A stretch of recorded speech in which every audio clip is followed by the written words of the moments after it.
Let's discuss Chapter 7, Part 2. So, we will be discussing Section 4, Section 5, and Section 6 and 7 for this chapter. So, let's go to Section 4, which is justice. So, almost every religion or religious tradition is interested in the welfare of the people. Siyempre, kung meron kang isang religious na tradition, siyempre tinitingnan nyo kung yung mga bagay na gagawin ninyo ay makakabuti dun sa mga tao na member ng religion.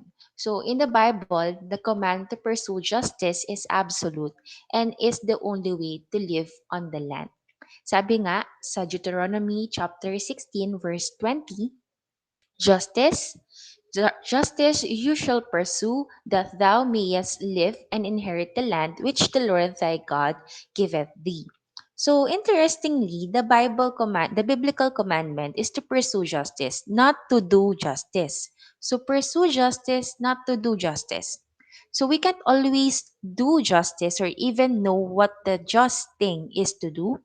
What we can do is to try always to fight for justice. So pursue justice, work for justice. So those endeavor are in our control, and that what God requires. By pursuing justice on earth, people attempt to imitate, honor, and reflect the God who made them. In essence, human acts of justice merely mirrors God. So anong ibig sabihin dun sa we pursue justice and not do justice? Kasi nga, minsan, gusto natin ng hustisya to the point naman na yon naghihiganti tayo o tayo yung kumukuha ng justice na for us is just. Pero ang sinasabi dito is we pursue justice. Ibig sabihin, we look for justice or we ask God for justice and not do justice ourselves. Kumbaga, yun yung sinasabi nitong paragraph na to na by doing so, by imitating, by pursuing justice on earth, people attempt to imitate, honor, and reflect the God who made them. In essence, human act of justice merely mirrors God. So in the virtue of justice, or the virtuous justice is not only rooted in the nature of God, but also in the experiences of the Jewish people as slaves in Egypt and Babylonia, or for the Muslim in the Quran. So kung titignan natin kasi, nung panahon ng nagkaroon ng injustice or naging slaves sila in Egypt, kung napanood niyo yung Prince of Egypt, kung sila ay nag-do justice, syempre pinatay na nila yung mga Egyptian. But in fact, they did pursue justice na humingi lang sila ng kalayaan from the slavery in Egypt as well as their slavery in the book of Daniel in Babylonia. So, kung titingnan natin yung Quran, chapter 4, verse 135, O yeah, who believe, stand out firmly for justice as witness to God, even as against yourself, or your parents, or your kin, or whether it concerns rich or poor. For God can best protect both. Follow not the lust of your eyes to lest you swerve, or if you distort justice or decline to do justice. Verily, God or Allah is well acquainted with all that you do. So, in the Western religion, God commands justice for orphans and widows, the oppressed, the meek, the poor, and the vulnerable. God or Allah is always on the side of the victim. A powerful God who cares for those with no power is one who primarily reasoned that the monotheistic faith have endured for a long have created such a powerful moral ethic for people to live in. Kumbaga, yung justice na hinahanap natin kung naapi ka, kung nasaktan ka, kung ikaw ay naagrabyado, the justice comes from God. Kumbaga, if you're a Muslim, it comes from Allah. If you're a Christian, it comes from God Yahweh. Or if you're a Judaist, from a Judaistic faith, of course, it comes from Yahweh as well. So, kung titignan natin, there are times na talaga tayo gusto nating i-push yung justice. And there are moments na iniisip natin na hindi natin yun nakuha yung justice just because hindi natin nakuha yung gusto natin. But always remember that justice is not in our hands, but justice is in the hand of God because He alone can judge us kung ano yung tama at kung ano yung mali na ginawa natin. So let us go to tranquility. Tranquility in the Western religion comes, God commands thinking yan. Tranquility or thinking of tranquility is a public virtue and may be hard because it seems focused on the individual rather than the community. Yet achieving personal tranquility affects the way we live with others. Kapag ikaw tranquil ka, of course, it affects people around you. Tranquility enables you to, first, live with other people without anger, jealousy, or envy. Hindi ba napakasaya ng mundo kung yung mga kasama mo ay walang galit, hindi magagalitin, hindi masasilusin, at walang inggit sa puso. Respond to absurdities of life without indignation. Kumbaga, kahit ang weird na nangyayari, walang indignation sa'yo. You accept or accept a lot in life without complaint. 'Di ba? It is very, very hard to be with people na laging nagrereklamo, lagi na lang may nakikitang mali. So if you're a tranquil people, people will enjoy living with you. Treats people with dignity, whatever your status is. If a person is tranquil, therefore, whatever the person is, whoever the person is, he or she treats them well. Abandon your ego or your self-centeredness. It is very hard to live with people na napaka self-centered or tinatawag nga nating ego-centric. So, in the essence, tranquility helps us to live with others by reminding us na, yun nga, that what is in us is more important than what is owned by us. So, kumbaga, kung ano yung meron sa'yo or what is inside you, which is tranquility, it's much better than what you own. Kasi if you have everything on earth, you have all the money and wealth on earth, but you don't have peace or tranquility in you, it is nothing. So, yeah, sabi ni Lao Tzu, the important part of the cup is the empty part inside. Hindi naman yung outside or yung design, di ba?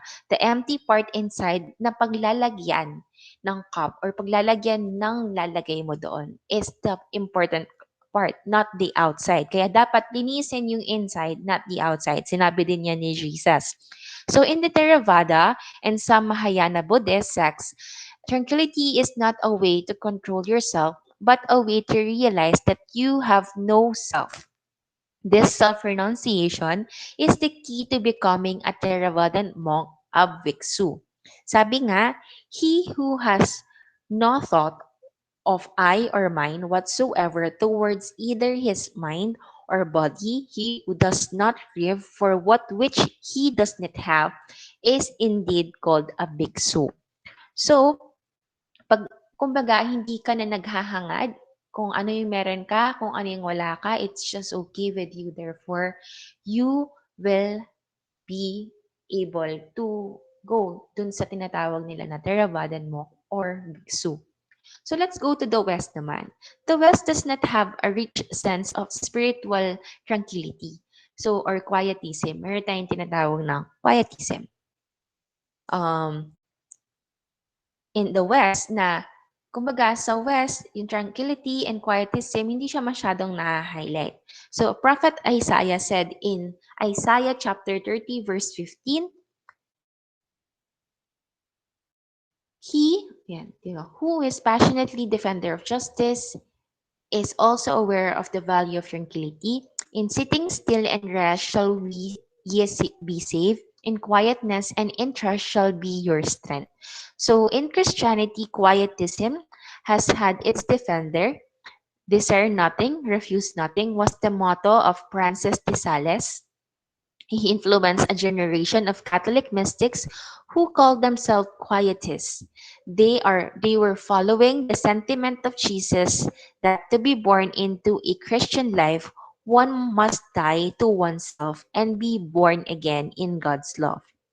And he called unto him the multitude with his disciples and said unto them, If any man would come after me, let him deny himself and take up his cross and follow me.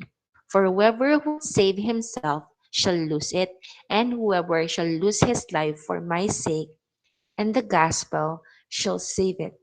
For what doth is a profit of a man to gain the whole world and profit that its life, forfeit his life? So yun yung sinabi sa Mark chapter 8, verse 34 to 36 ASB. So let's go to tolerance. Tolerance is the virtue of accepting the legitimacy of others' belief system even though you may hold your own belief system to be true.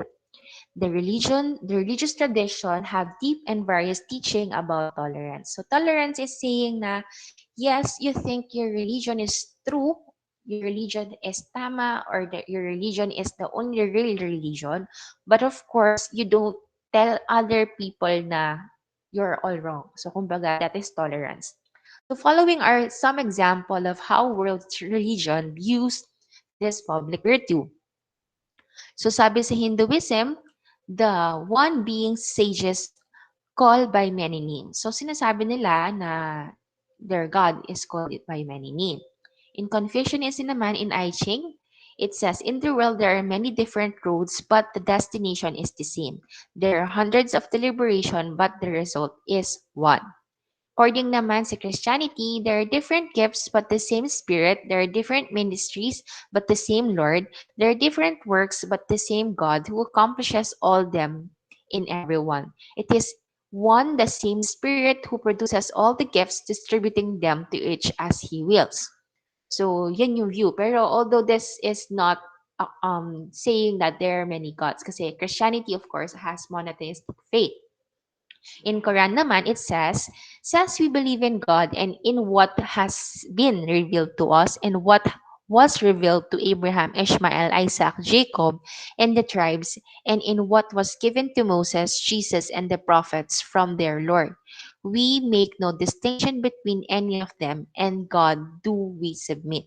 So parang sinasabi nila that the Judas and the Christian God is also their God. In Judaism naman, just as sin offering atones for Israel, so righteousness atones for the people of the world. And in Sikhism naman, the Hindus and the Muslim have but one and the same God. What can a mullah or sheikh do? So, kung titignan natin in Buddhism, napakahaba nito, the Buddha declared to the Bodhisattvas Aksamayati, good man if there are being in the land who can be conveyed to deliverance by the body of Buddha, the Bodhisattvas Avalokitesvara preaches the truth by displaying the body of Buddha. To those who can convey the deliverance by the body of Dharma, he preaches the truth by displaying the body of Dharma. To those who can be conveyed to deliverance by the body of Chakra, he preaches the truth by displaying the body of Chakra. So to those naman to convey the deliverance by the god Ishvara, an elder, an householder, an official, a woman or a boy or girl, a god, dragon, spirit, angel, demon, Garuda bird, centaur, serpent, human or non-human, he preaches Dharma by displaying the appropriate body. So parang sinasabi dito that whatever the physical attribute or whoever you're praying for, therefore, it's just one.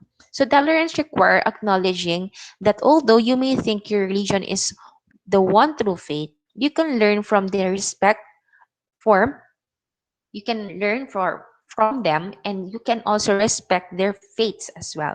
So the trick is to do that is personal and spiritual humility. So kumbaga, saying na although you know the truth, but you are not condemning other religion is already a sign of spiritual humility. So if you were a God and if God spoke to you regularly and if you were a Buddha or a Bodhisattva, you could probably speak the truth without error. The rest of us, however, should remain humble about everything we learn and everything we teach because we might be wrong and we won't know for sure until we after we die.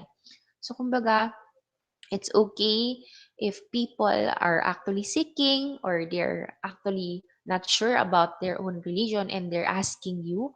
I think right there and there, you can share with them the truth of your religion.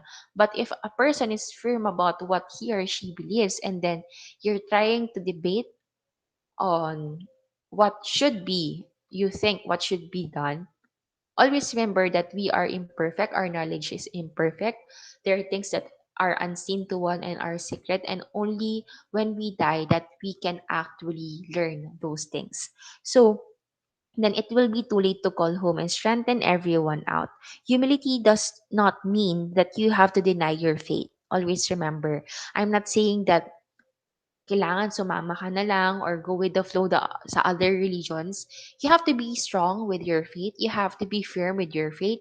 But in humility, not correcting or not saying that other faith is actually all wrong, or just saying being proud or being too parang masyadong conceited na saying na lahat kayo mamamatay, parang ganon, or lahat kayo hindi maliligtas, is actually an act of parang pride. So always remember, it means that you have to affirm your faith gently. So kumbaga, hindi ko naman sinasabi na hindi natin ipaglalaban yung ating faith, but I'm just saying that we have to affirm them, our faith, gently and lovingly, without judgment of others and with deep respect for the ways that other seekers make their spiritual journey. So we are all in a journey of looking for the truth in our life. So whatever the journey is, although we can be used for that journey, we should never be putting or forcing our truths to other people as well. So let's go to community section 7, will be the last for chapter 7. A tenet of every religion is that people are meant to be part of a community of faith and good deeds. The Talmud share a saying with the Maasai tribe of Africa: stick in a bundle are unbreakable and stick alone can be broken by a child. Na sabi na natin to sa prelims. The sentiment behind this statement is that alone, human beings are vulnerable, yet when they are together, they have strength and purpose. Two main forms of spiritual community exist. First is the family and the faith community. In the religious context, family holds a special place. So, they're not just procreating units, they're the foundation of religious expression. Yung family natin, yan yung nagpakilala sa atin kung ano yung religion natin sa ngayon, di ba? So the virtue of familial love brings the ethics and ritual of religion into our lives in the most effective and powerful way.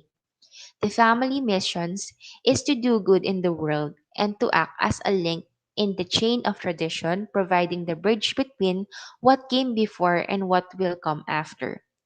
So all the people in the religion compose of the community of faith. So the first is family na nagpakilala sa atin at nag-pass down ng religion, and the second is the community of faith. It centers in the house of worship or yung churches na tinatawag natin or the building, the study, but its mission is, along with the families and individuals, to do the work of God or enlightenment in the world. So, for example, in Islam, the name of the community of Muslim is called Ummah. The Ummah is itself a holy thing transcending all division within Islam. For Catholics naman, the community is the church, which transcends all cultural barriers. For the Jews, ang tinatawag naman sa community nila ay Am Yisrael or just Yisrael. Its unity is fundamental and into its law about prayer, requiring, yan yan, nagre-require sila, yan, that everyone, all Israel are bound together as one. Judaism takes community even into its law about prayer, requiring a community of 10 Jewish adults, pag only men for Orthodox Judaism called minyan, and for all formal prayer service. The overwhelming commandment is to stay a part of the Jewish community no matter what the cause is. Do not separate yourself from the community. Sabi sa Mishnah Abot 2:4. Sa Buddhist naman, ang tawag sa community nila ay Shangha.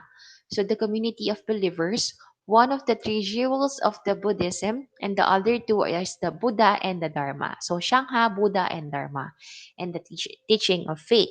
Some religious communities separate themselves from the general society. So yung iba like yung mga Hadistic Jews, yung mga Amish Christians such as Buddhist monks, Trappists, and the Benedictine Catholic monks, and others choose to construct isolated religious community that protect them from all forms of this seduction or destructions from the modern society. The challenge is to isolate spiritual communities, is to open to what is outside world learning. So kumbaga may mga ganyan yung mga Amish, may mga Amish talagang hanggang ngayon walang kuryente, walang cellphone sa kanila, yung mga ganon na community. So most religious communities, however, try to integrate into general culture. The challenge these communities face is not to lose their religious identity and to keep the faith even though members spend so much time outside it.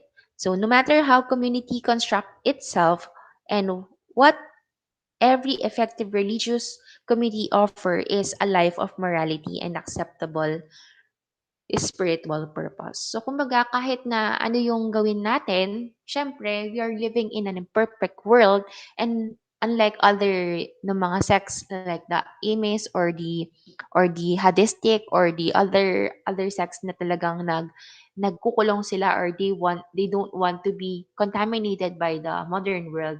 But of course, we have to be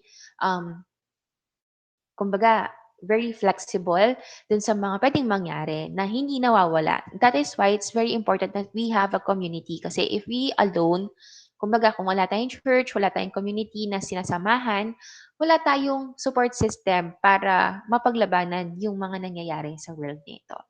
So that is the end of chapter 7 and I'm hoping that you have insights about our topic for today.